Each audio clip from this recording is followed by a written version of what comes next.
Buenas tardes. Como cada mes de febrero, os damos la bienvenida a la celebración del aniversario de la creación de nuestra Asociación de Amigos de la Fuente Grande. Y os damos las gracias por acompañarnos en un evento que para nosotros es tan importante. Este año hemos preparado un programa con el que seguir acercándonos a ese misterio en el que se unen la historia, el arte y la naturaleza, y que también se simboliza en el tesoro de la Fuente Grande de Ocaña. Esperamos que os guste y que lo disfrutéis tanto como nosotros. Hoy tenemos la suerte de contar con la presencia de una ponente muy especial, ocañense, de la que nos sentimos muy orgullosos y que tomó parte en la asociación desde el primer momento. Se trata de María Antonia Herradón Figueroa. María Antonia es doctora en Historia del Arte, licenciada en Historia Antigua y desde 1991 forma parte del Cuerpo Facultativo de Conservadores de Museos y del Consejo Internacional de Museos. Ha desarrollado su carrera profesional en el Museo Cerralbo, el Museo del Pueblo Español, el Museo Nacional de Antropología, Museo del Traje, Centro de Investigación del Patrimonio Etnológico y en la actualidad es conservadora jefe del Museo de la Real Academia de Bellas Artes de San Fernando. Además, investigadora, escritora y docente universitaria, colaborando como profesora invitada en el Máster de Gestión Cultural de la Universidad de Valencia y en el Máster de Estudios Avanzados de Museos y Patrimonio Histórico-Artístico de la Universidad Complutense de Madrid. Nos hablará hoy del agua, de las historias del agua, y nos desvelará cómo el agua se convirtió en una persona. María Antonia, que nos tienes entregados.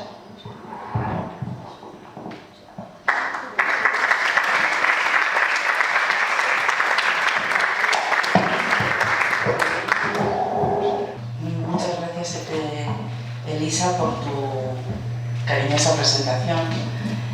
Muchas gracias a la asociación por darme voz en este auditorio. Y muchas gracias a los aquí presentes por asistir, a los amigos y a los convecinos de Ocaña. Para mí es un honor estar aquí, la verdad. Consideré desde el primer momento la iniciativa de la creación de esta asociación un hito muy importante en el devenir cultural de Ocaña. La idea era magnífica y creo que todos debemos contribuir con nuestro pequeño granito de arena a que la fuente, nuestra fuente grande y todo lo que gira a su alrededor se conozca y se valore como merece. El agua, dijo un escritor griego, es lo más importante. Y si pensamos un poquito, es verdad que es así.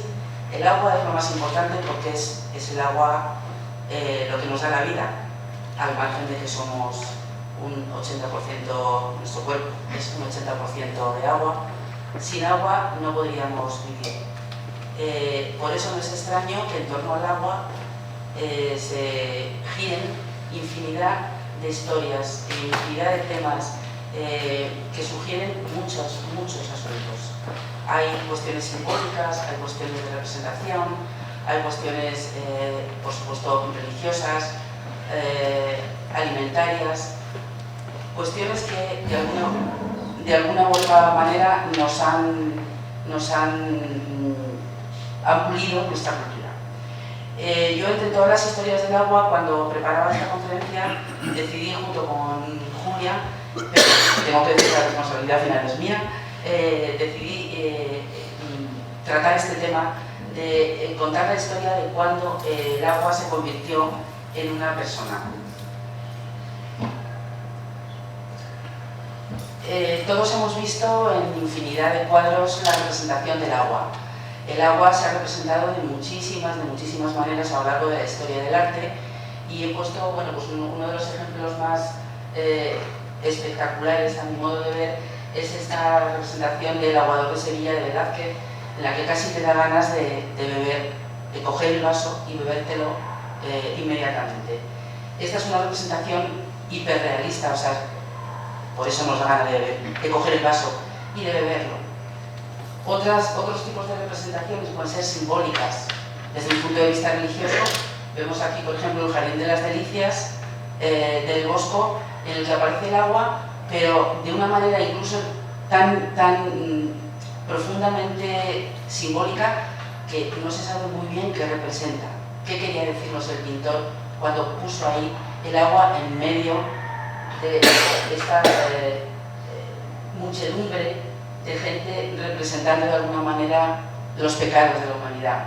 A su lado vemos la fuente de la gracia, el agua como elemento purificador, elemento fundamental en todas las religiones, porque nos limpia en el sentido físico y en el sentido espiritual. Otras representaciones a lo largo del tiempo, pues las vemos aquí en los siglos del medievo. Vemos representaciones muy ingenuas, con unas líneas, casi dibujos infantiles, como cualquiera de nuestros hijos ha hecho durante su vida escolar. Con el paso del tiempo, la representación del agua se fue haciendo más realista. Vemos aquí la representación del Tajo en Aranjuez, en el Palacio de Aranjuez, o vemos una representación ya en el siglo XIX del río Manzanares, que es casi como una fotografía. Todas estas cosas han ido pasando a lo largo de la historia, hasta llegar pues, al siglo XX. Sorolla, que es casi un impresionista, no es impresionista, pero juega con la luz de una manera muy especial, o la última, cronológicamente hablando, la última representación que quiero compartir con vosotros es la de la Tempestad de Miguel Barceló, que es una representación hiperexpresionista, se podría definir. Pero yo ahora voy a empezar un poquito más atrás. Vamos a remontarnos a los orígenes, o me gustaría que todos invitaros a hacer un ejercicio de remontarnos a los orígenes de nuestra civilización. Nos vamos a ir hasta la época, a la civilización griega. Y allí ocurrió un fenómeno muy interesante, que es la personificación del agua. ¿Qué es personificar? Personificar, como veis en esta definición, es atribuir vida, acciones o cualidades propias del ser racional al irracional o a las cosas inanimadas, incorpóreas o abstractas. Os voy a poner algunos ejemplos. Por ejemplo, Michelin, todos sabemos lo que es un neumático, es la marca de un neumático, y se ha personificado. Se convirtió en este muñequito tan simpático, de manera que todos podemos identificar y reconocer esa marca de neumáticos. Hacemos rápidamente esa asociación. Al lado vemos la famosísima botella de Tío Pepe, Sol de Andalucía embotellado. Es otra personificación. Se ha convertido la botella en un cantador, en concreto en Manolo Caracol. En esa figura se inspiró el diseñador de este logotipo. Y luego los conguitos. Los conguitos es igual, se han convertido en una persona. ¿Qué ocurre con este fenómeno de la personificación? Que acerca la marca comercial, en cada caso, la acerca al consumidor, en este caso, ¿no? La acerca a las personas. La personificación se ha utilizado, es una figura literaria, se ha utilizado muchísimo en cuentos, pues La cigarra y la hormiga, y se sigue utilizando hoy en día en las películas de Walt Disney, Indoni Lumière, Bambi, Baloo. Todos estos son animales que adquieren características humanas de manera que están más cerca del espectador y son más fácilmente comprensibles. Algo parecido pasó con el agua. Este mapa que os muestro aquí es el mapa de cómo concebían el mundo los griegos entre el siglo VI y V a.C. Para los griegos, el mundo era tierra, que es lo blanco que vemos aquí, vemos Europa, Libia y Asia. Era una masa de tierra rodeada por todos los sitios por una masa de agua. A esa masa de agua la llamaron océano.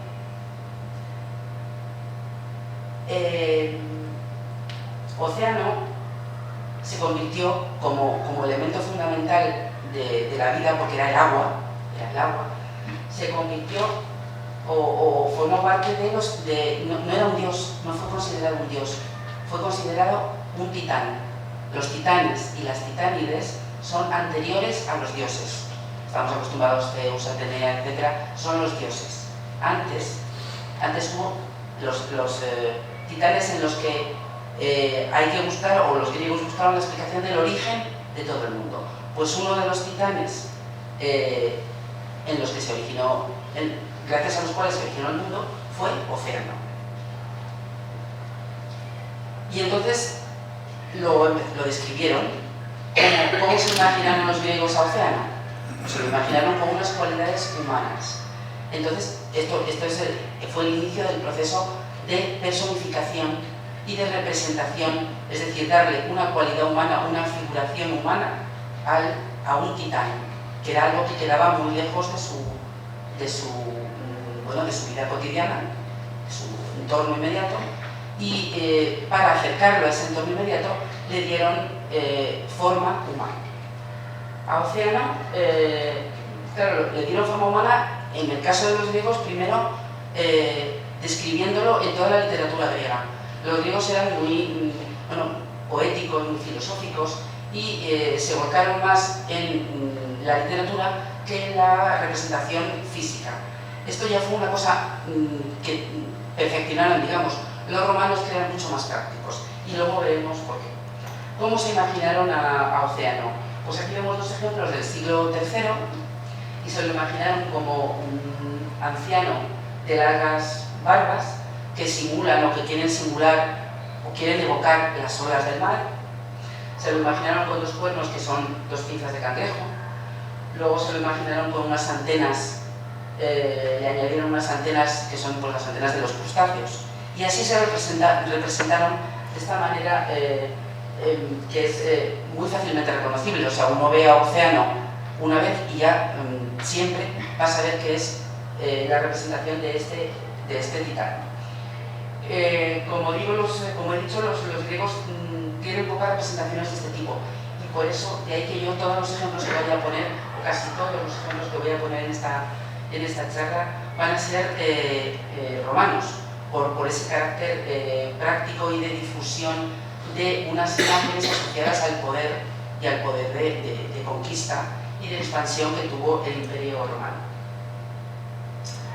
He procurado poner casi todos ejemplos de mosaicos españoles, porque bueno, pues es una manera también de acercar, de contaros la riqueza iconográfica de estos objetos, de estos elementos artísticos, y porque además reflejan muy bien, con mucho nivel de detalle, las características de todos estos personajes asociados al agua de los que yo voy a hablar hoy.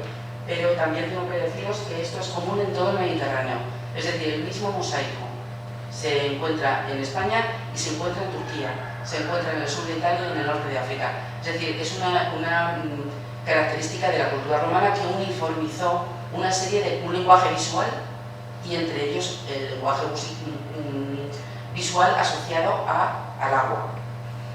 Este es otro ejemplo del Alcázar de Córdoba. Aquí este está más completo y le vemos rodeado pues, de delfines y de unas pequeños pinceladas, detallitos que simulan esas olas del mar, pero como veis siempre con los cuernos que son dos pinzas de cangrejo. Este que me encanta particularmente, además lo he puesto muy a propósito porque además es toledano. Desde que arranque es un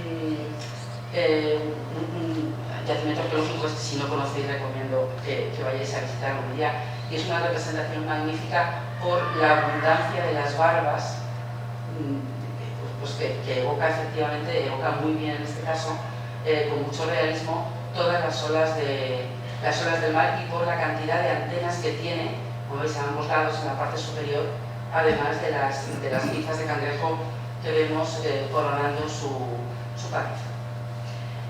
Estos personajes, estas personificaciones del agua, de distinta manera, son las que vamos a ver en las fuentes.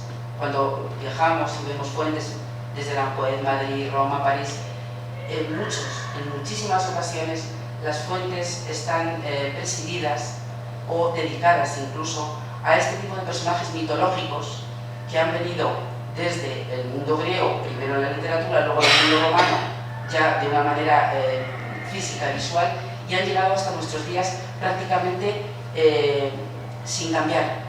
O sea que sí, es interesante saber, conocer las características de cada uno para poder identificarlo. La famosa Fontana de Trevi está dedicada, el personaje principal es Océano, no es Neptuno, como muchas veces se ha dicho, está dedicada a Océano. Y veis que en este caso, también, aparte de las largas barbas, veis la concha, o bueno, no es una concha exactamente, es el flujo de agua que sale de la parte de detrás de su figura, simula también el oleaje. Bueno, pues Océano se casó con Tetis, que es una titánide, y tuvieron hijos y tuvieron hijas. Los hijos fueron los Oceánidas o dioses fluviales, es decir, los ríos. Y luego tuvieron las Oceánides, que son las ninfas de fuentes, estanques o lagos, y las ninfas del mar. A las ninfas del mar se las conoce como las Nereidas. Yo me voy a centrar hoy en los ríos, porque es un tema, obviamente, un término con el que todos estamos muy familiarizados, y posteriormente hablaré de las Nereidas. Vemos aquí a Tetis, que está representada con dos alitas en la cabeza. Está representada así porque lo que quiere evocar es la brisa marina.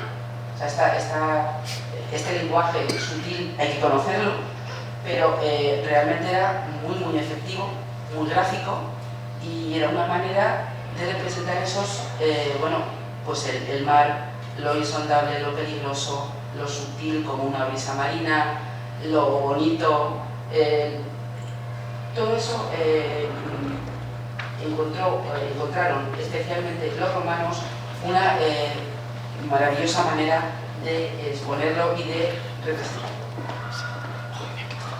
Vuelvo otra vez a la visión del mundo al mapa griego para hablar de los ríos, porque esos flujos, esos azules representan, este mapa era, en época romana era igual, o sea, era igual que en la época griega, se conocía muy poco del mundo, y la representación fue tan válida para la época griega como para la época romana.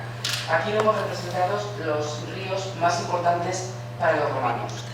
Al norte el Danubio, el Tíber en Roma, por supuesto, el Nilo en África, y en Asia el Tigris y el Éufrates. Estos ríos fueron muy importantes para los romanos porque marcaban los límites del imperio, y era muy importante que todo el mundo supiera los límites, todo el mundo fuera consciente del poderío del imperio romano, y por eso tuvieron especial importancia en lo que voy a contar a continuación. Esta es una representación del río Nilo.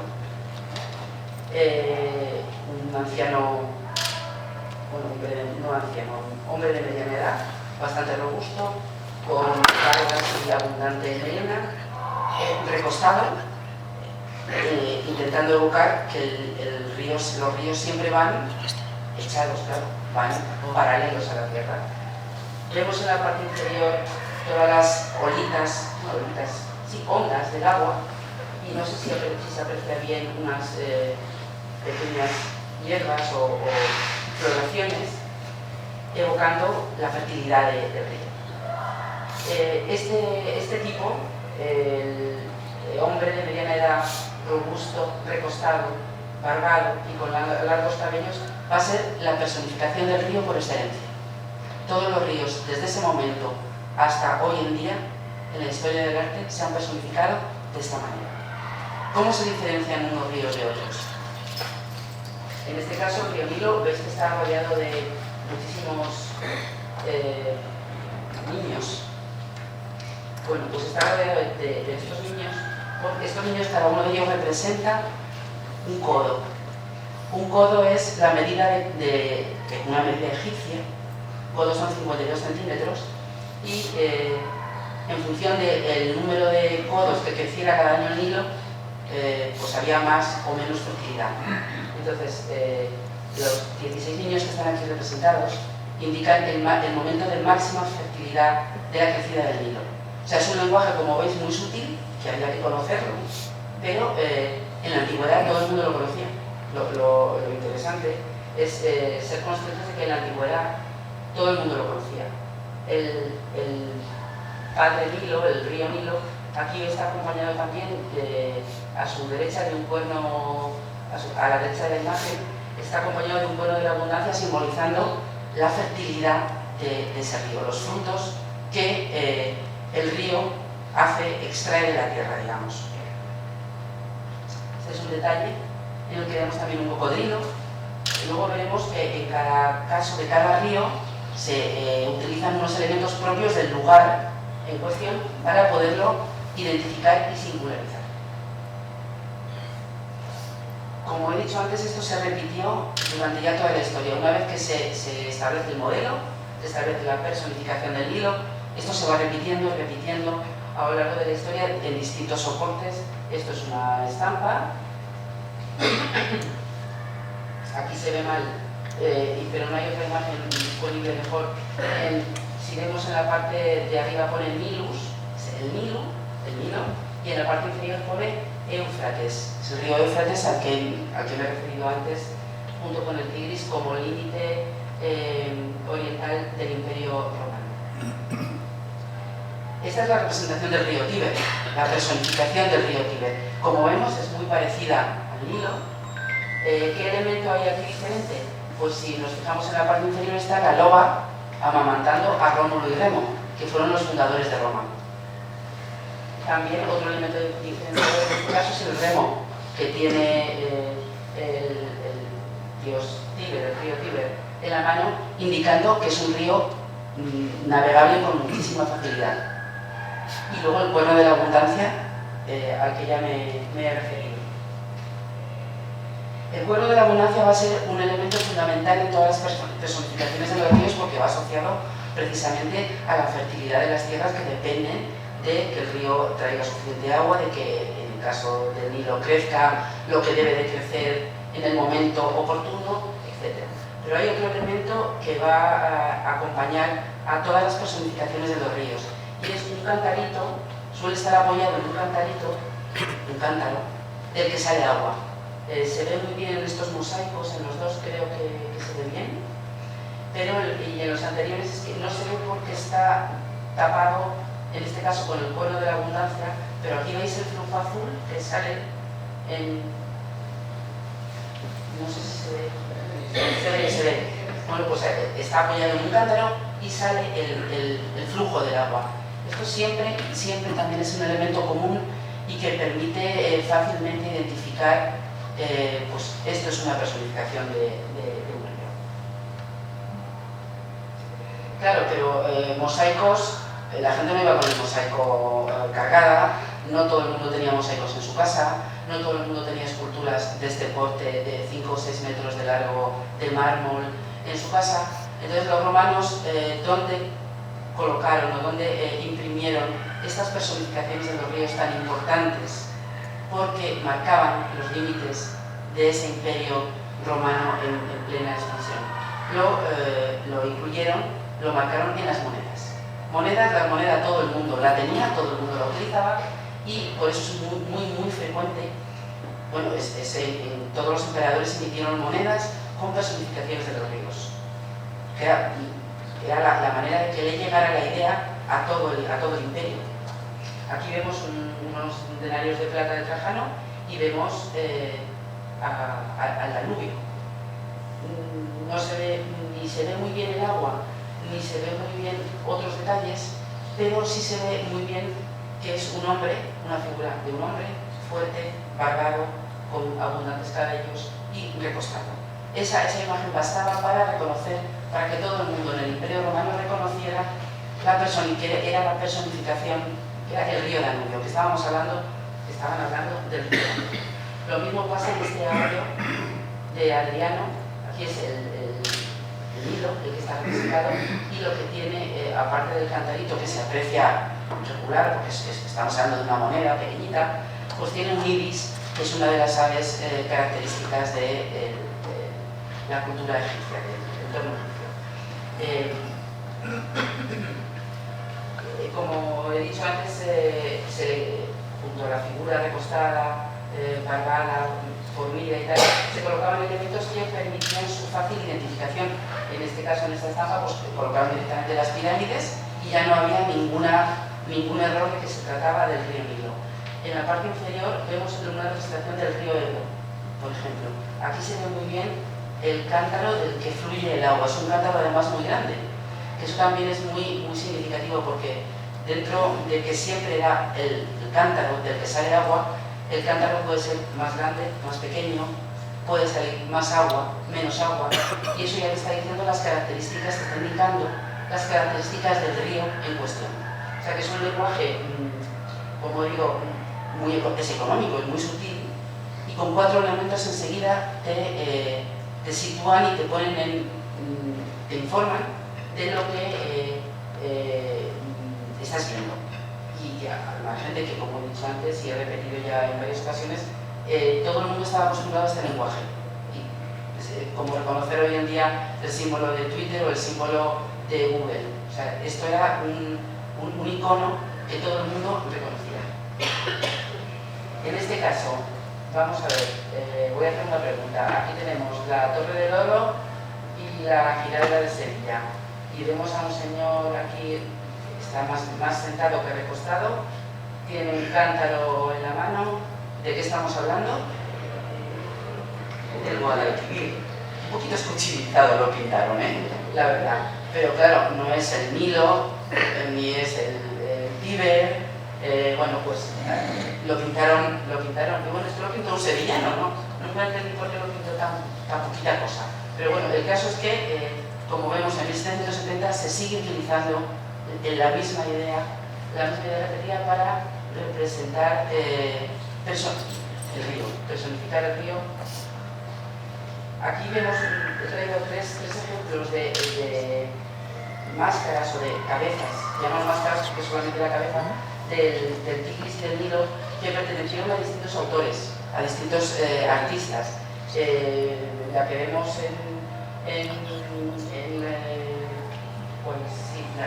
la que vemos más elevada la hizo Miguel Ángel. O sea, todos los artistas, como digo, desde la antigüedad, trabajaron en un momento u otro esta idea de la personificación y la plasmaron luego, de hecho, en muchísimas de sus esculturas.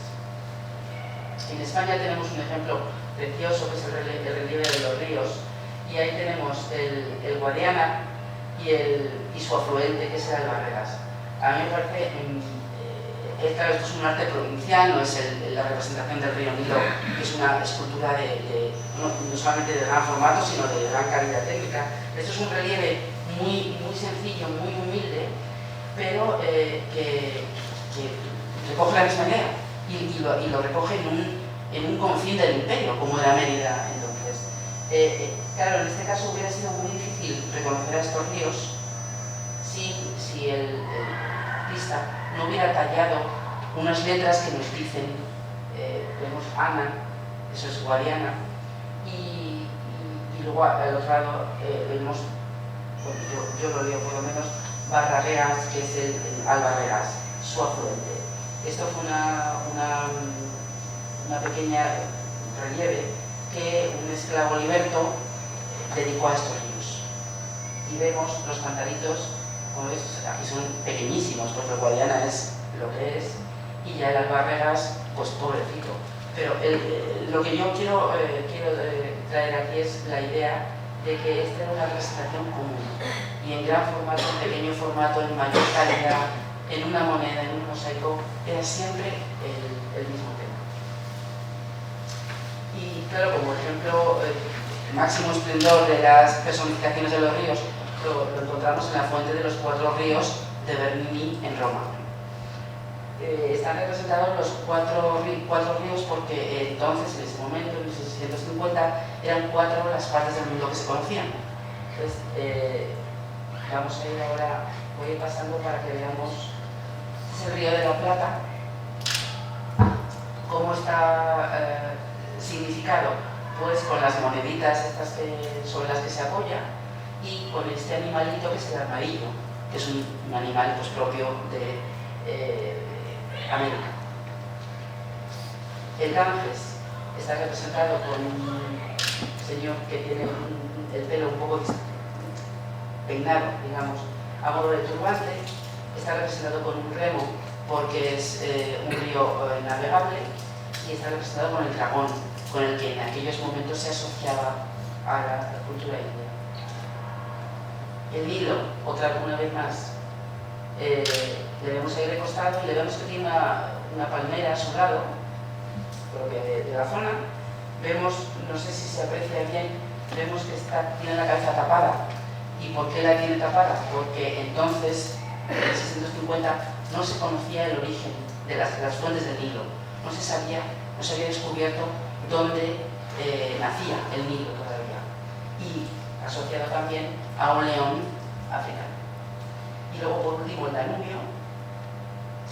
Está el mismo tipo masculino, robusto, barbado, con el pelo abundante, que lleva una corona de flores, aunque no se aprecia aquí bien, por algo propio de las llanuras del centro de Europa, y va asociado a un caballo por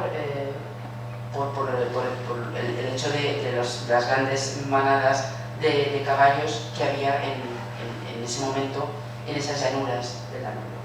Claro, este tipo de lenguaje, como digo, la gente lo conocía. O sea, nosotros podemos decir qué caballo más bonito o qué escultura, qué bien hecha está. A lo mejor no tenemos todas las claves, pero tanto en la antigüedad como en este caso en el siglo XVII, todo el mundo conocía este lenguaje y sabía por qué cada cosa estaba en cada sitio. O sea, entendía muy bien el mensaje que el escultor, o en este caso el tapado, que fue quien encargó la fuente, quería lanzar, poniendo cada cosa en cada sitio. El ejemplo más reciente que he encontrado de esta personificación de los ríos es aquí en España, en la fuente del Tribunal de las Aguas, que seguramente todo el mundo conocerá. Todo el mundo la ha visto en directo, estoy segura. Mucha gente, hay opiniones, dicen que es la representación del río Turia. Claro, bien podría ser la representación del río Turia. Cumple, como hemos visto, con todas las características de las personificaciones de los ríos. El cuerpo robusto, tendido, detrás está el cuerno de la abundancia, la cabeza, el pelo rizado, la barba, pero aquí está acompañado por, no sé si tengo una foto más, está acompañado por 8 jovencitas que lo rodean. Y estas 8 jovencitas tienen un sentido, no están ahí puestas por un capricho del escultor, están puestas porque son las 8 acequias que componen el sistema de regadío de Valencia. Por eso la fuente es la fuente del Tribunal de las Aguas, no es la fuente del río Turia, sino porque es el conjunto, es el Tribunal de las Aguas, que es lo que ha dado fertilidad a la Huerta Valenciana desde tiempos inmemoriales. No sé si lo recordáis, cada una de ellas tiene en la peana el nombre de la acequia. Entonces, este detalle puede pasar desapercibido y, como digo, no es casual, es todo un programa iconográfico que configura la fuente en su momento. Entonces, como vemos, desde la antigüedad hasta ahora, la personificación de los ríos ha sido constante y siempre siguiendo el mismo modelo masculino, la figura masculina, que no ha cambiado apenas en 2000 años. Las Nereidas, ya hemos visto que eran también hijas de Océano y Tetis. Las Nereidas simbolizan todo lo bueno, lo bonito, lo maravilloso, las mejores cualidades del mar. El mar todos sabemos que es peligroso, insondable, causa muertes, causa maremotos, es un lugar peligroso, pero tiene otro lado bueno, tiene otro lado bonito, y eso es lo que simbolizan las Nereidas. Las Nereidas son las ninfas del mar. De las ninfas de agua hay muy poca información sobre ellas, digo visual. Entonces no he considerado traerlas aquí a colación, pero de las Nereidas sí. Y bueno, se las representaba como, o se las describía como doncellas bellísimas, con los cabellos largos, vestidos de oro, y acompañaban a sus padres, vivían en el mar con sus padres, y se desplazaban sobre distintos animales marinos. Aquí me parece que se distingue muy bien lo que es la figura femenina de la Nereida del animal marino en el que utilizaban para desplazarse. Esto sí me gustaría que esta imagen la retuvierais un poco por lo que luego diré. O sea, es una mujer subida en un animal marino que la traslada por el mar. Aquí en este fantástico mosaico de dueñas las vemos acompañando a su padre y nuevamente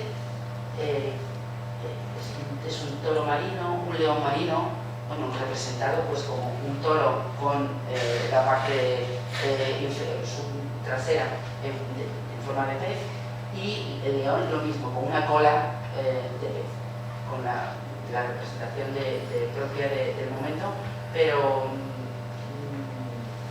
como digo, es importante por lo que luego voy a decir. Este es otro motivo que encontramos en muchísimas fuentes. Las Nereidas es otro elemento o figura o representación de esas cualidades buenas del agua. La encontramos en las fuentes. ¿Qué pasa? Que ha habido en este caso vemos una Nereida arriba, que es una figura femenina completa, y vemos una Nereida de espaldas. He cogido esta imagen porque se ve muy bien que es un cuerpo femenino con cola de pez. Eso no es digamos, no es una iconografía, no es una representación muy ortodoxa, pero al final de alguna manera se acaba imponiendo. De manera que podemos encontrar las Nereidas en las fuentes, hoy en día, representadas como figuras femeninas simplemente, o bien como figuras femeninas con esa cola. ¿Por qué? Porque a la hora de leer esos mosaicos antiguos o de fijarse, se ha hecho una superposición entre el cuerpo de la mujer y el cuerpo del animal. De ahí que se les haya añadido, no ahora evidentemente, sino ya en época medieval, a lo largo de la historia, se les añadió, digamos, de una manera involuntaria. Se pensó que eran una sola cosa, no dos, no animal y mujer, sino solamente una. De ahí que en ocasiones las Nereidas se representen con esa cola de animal. En Madrid tenemos la fuente de la Alcachofa, en el Retiro, en la que figura una Nereida, una vez más, con la cola de pesca.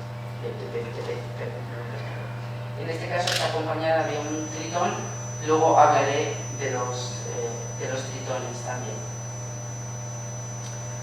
Bueno, pues ahora vamos ya a una generación de dioses, y por eso aquí aparece Poseidón o Neptuno.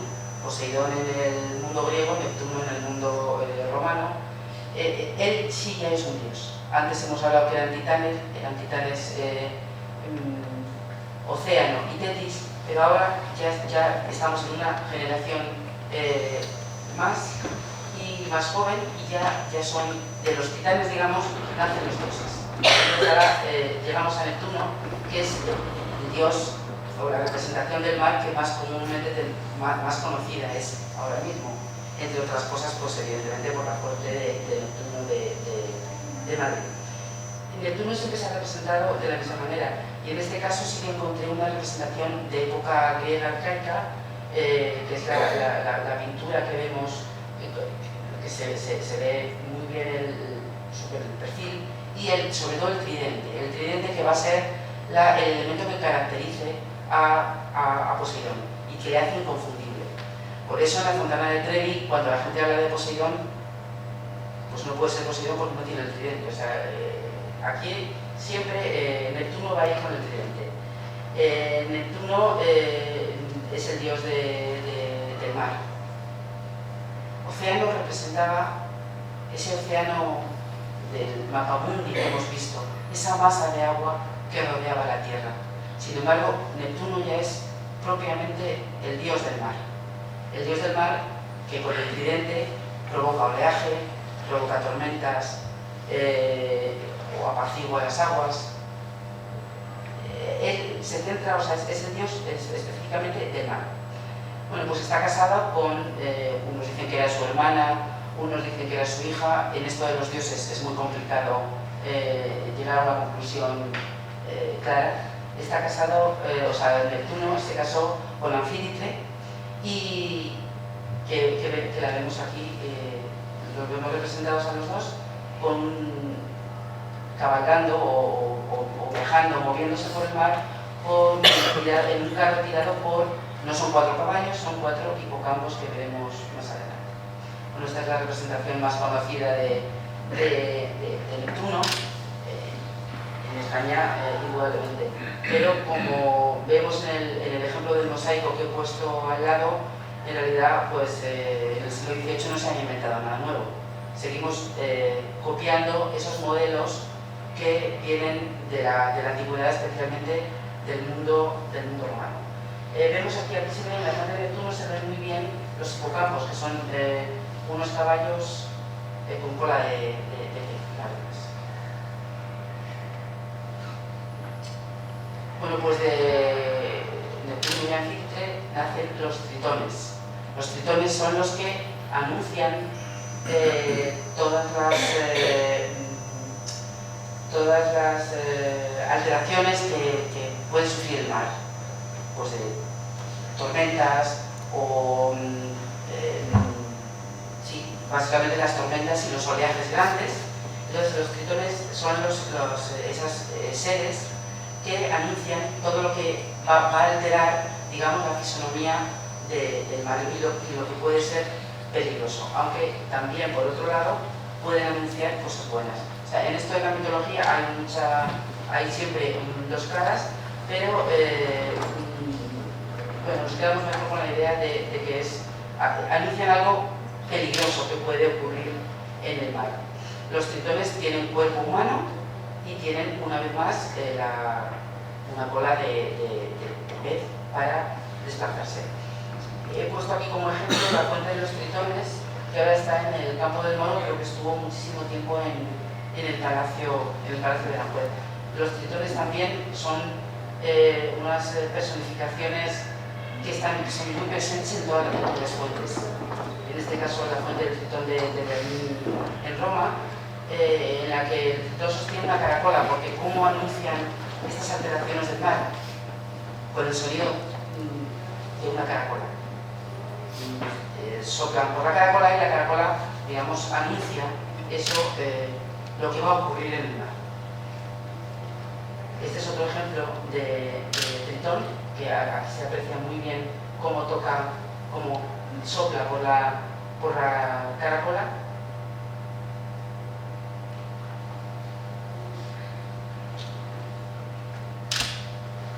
Ahora, bueno, voy a hablar un poco de la sirena, porque a lo mejor os estáis preguntando qué pasa con las sirenas. Las sirenas es un ser asociado, lógicamente, bueno, históricamente con el agua. No he querido traer mucha información sobre la sirena porque esto es un poco complicado. Y es por lo siguiente: la sirena en realidad no es ni un titán, ni una titánide, no es tampoco una diosa, no es es un elemento a medio camino entre el folclore, la tradición popular. ¿Por qué? Porque la sirena, en realidad, la sirena de los cánticos que distrajeron a los navegantes de la antigüedad, la sirena no estaba asociada al mar. La sirena era lo que se ve en ese plato: un ave con cabeza de mujer. Entonces cantaba, pero no tenía nada que ver con el mar, no tenía absolutamente nada que ver. Luego, por pues algo parecido a lo que ocurrió con las Nereidas, que hizo que los artistas la representaran con la cola de pescado, pues pasó con la sirena. Se fue transformando poco a poco y fue adaptando esa cola y se fue convirtiendo en esa criatura habitante del mar, que encanta a los navegantes, que los lleva a peligros insondables, que los destruye. El efecto de la sirena, el efecto último, era destrucción. Eso ocurrió, ese proceso de transformación ocurrió durante muchos años a lo largo de la historia del arte y hasta que acabó convirtiéndose en la figura de la sirena que todo el mundo tenemos hoy en la cabeza. Pero no es aunque, y de hecho, bueno, no suele aparecer en fuentes, en las fuentes ornamentales, ¿no?, de las que he hablado hoy aquí, no suele aparecer. Las que aparecen son, como he dicho, son nereidas, no son sirenas. La sirena es una cosa muy popular, pues muy de cuentos infantiles, pero no tiene ese carácter mitológico y no se puede considerar una personificación de ningún aspecto del mar ni del agua, tal y como se ha entendido comúnmente. Las personificaciones del agua han sido siempre los ríos, han sido las nereidas y han sido los Neptuno y Tritón como elementos o como personalidades fundamentales. Son esas las que se han representado en la historia del arte, son esas cuatro figuras las que predominan en las fuentes ornamentales y de manera que la sirena, la sirenita de Copenhague, esas se quedan Lorelei, del Rin, se quedan totalmente al margen de las grandes personificaciones y de las grandes figuras mitológicas relacionadas con el agua. Voy a acabar con estas imágenes, estas dos fotografías de dos fuentes de París que son impresionantes en sí mismas, aunque tienen características diferentes a las personificaciones que hemos visto aquí. Son la fuente de los ríos y la fuente de los mares de la Plaza de la Concordia de París. En este caso las personificaciones están sentadas completamente, no están ni recostadas, no tienen nada que ver con el tipo de personificación de ríos que hemos visto en ejemplos anteriores. En estas fuentes están representados los dos ríos principales de Francia, que son el Rin y el Ródano, y como mares importantes, pues los dos mares que rodean a Francia, el Mediterráneo por un lado y el Atlántico por otro. Las he querido traer aquí porque, como digo, están sentados, aunque son figuras en el fondo, o sea, en la forma son muy parecidas. Barbas, figuras masculinas fornidas, con largos cabellos y cabellos rizados, se parecen en ese sentido, pero no se parecen en el hecho de que no están recostadas. Bueno, yo ya he terminado. Muchas gracias por vuestra atención. Si tenéis alguna pregunta y os puedo contestar, pues encantada. Gracias.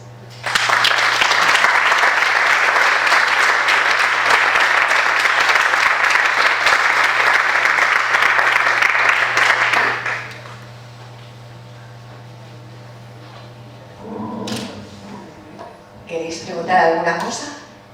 Tenéis un minuto, no lo vamos a dar más. Yo sí que quiero preguntar una, porque, vamos, nos has hecho aquí una disertación maravillosa, nos has enseñado un montón cómo diferenciar una cosa de otra, que nosotros creo que lo teníamos todo un poco mezclado, sobre todo eso de las sirenas, qué decepción. Pero aquí tenemos una fuente, nos toca ninfa a nosotros. No nos toca ninfa, lo siento. Si nos hubiera tocado ninfa lo hubiera dicho. Las ninfas están asociadas a fuentes, a lagos y a cascadas, pero aguas libres, no agua de una fuente monumental como la nuestra.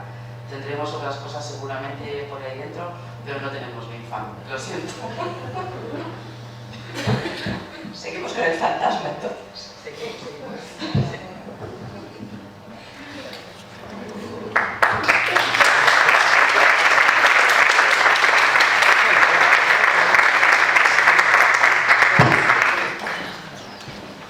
Muchísimas gracias, María Antonia. ¿Qué te vamos a decir? Precioso. Y bueno, que no tengamos ninfa, tenemos fantasma, que también es una cosa estupenda.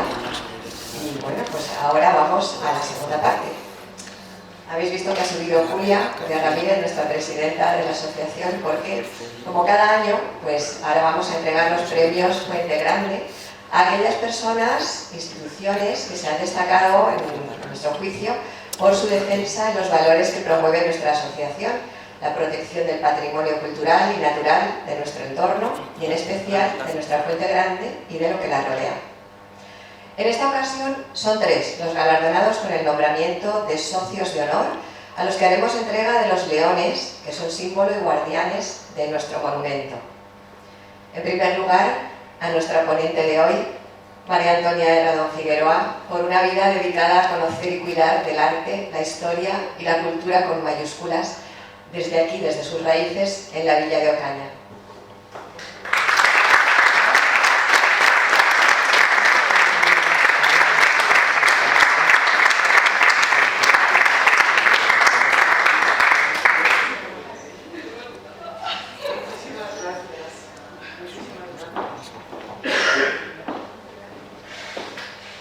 Nuestro segundo león es para otra gran mujer, Susana Redondo Prieto.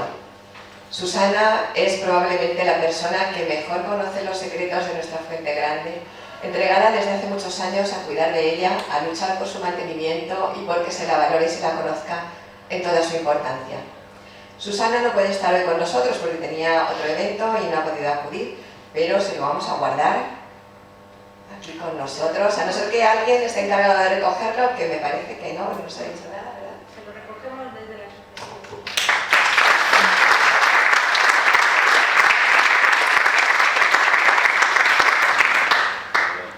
El tercero de nuestros galardones llega desgraciadamente tarde.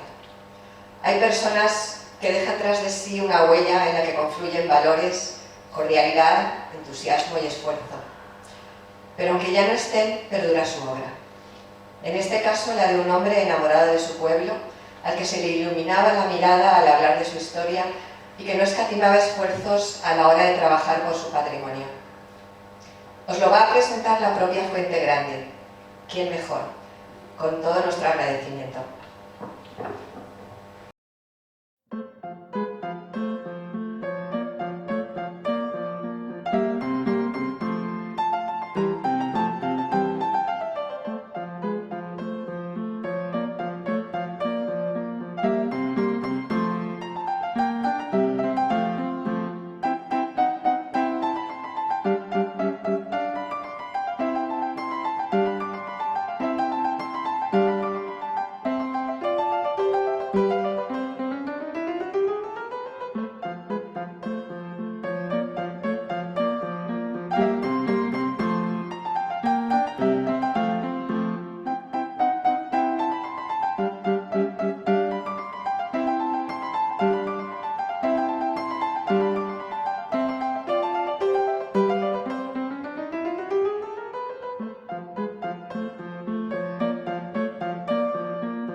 Nuestro concejal de patrimonio, lo recoge su hija Eva.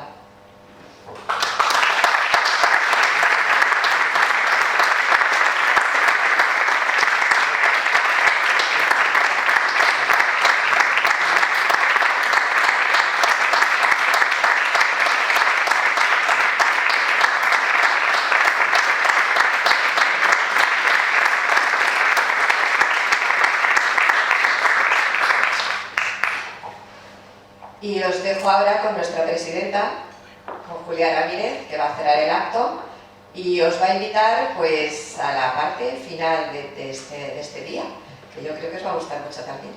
Muchas gracias. Bueno, ahora vamos a proceder a inaugurar la exposición en la Esfera del Agua.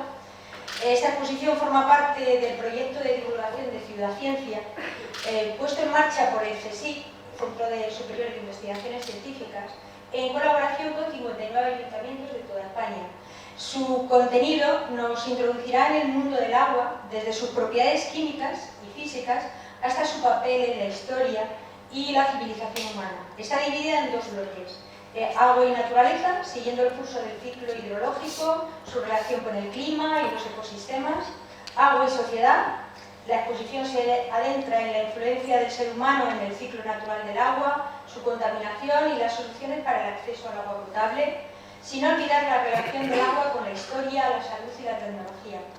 Si tienen paciencia y leen despacio los paneles, podrán descubrir que la Tierra es el único planeta del sistema solar que tiene agua en los 3 estados, que el vapor de agua en la atmósfera se renueva cada 10 días, mientras que las aguas subterráneas tardan millones de años en hacerlo, que sin el efecto invernadero, producido principalmente por el vapor de agua, la temperatura media de la Tierra sería en torno a menos 18 grados centígrados, que solo el 2,5% del agua de la Tierra es agua dulce, y de ese 2,5% el 68,7% está en forma de agua sólida. Por lo tanto, el agua que nosotros bebemos, el agua dulce, la proporción con relación a la cantidad de agua que tenemos es ínfima. O, por ejemplo, que un bebé prematuro puede estar formado por más de un 80% de agua, agua que vamos perdiendo a medida que vamos cumpliendo años. Bueno, eso hay que tener paciencia, leerse los paneles despacio y descubriremos muchas cosas más. Hay que decir que hay un código QR que se pueden descargar en el teléfono y pueden recibir más información de la que hay en los paneles. Bueno, y todo ello por una sencilla molécula de agua formada por 2 átomos de hidrógeno y un átomo de oxígeno, cuyas propiedades físicas y químicas han posibilitado la aparición de la vida en nuestro planeta. O sea, tal y como decía María Antonia, sin el agua, la vida en la Tierra no existiría, y eso se debe a sus propiedades físicas y químicas. Bueno, y sin más tardanza, vamos a inaugurar la exposición. Agradecemos la asistencia de todos los presentes, el apoyo incondicional, como siempre, del Ayuntamiento. Agradecemos a María Antonia que haya accedido a estar aquí con nosotros, a hablarnos esta conferencia tan interesante que yo creo que hemos descubierto cosas que no sabíamos todos. Y nada más, y agradecer a Eva y a la familia de Julián Mata, porque creo que Julián ha sido uno de los más defensores, por eso hemos puesto este vídeo, porque sé que esa obra ha sido fundamentalmente obra de él. Bueno, muchas gracias a todos y nos vemos en la próxima. Bueno, ahora nos vemos ahí en la exposición, si les apetece pasar. ¿De acuerdo? Gracias.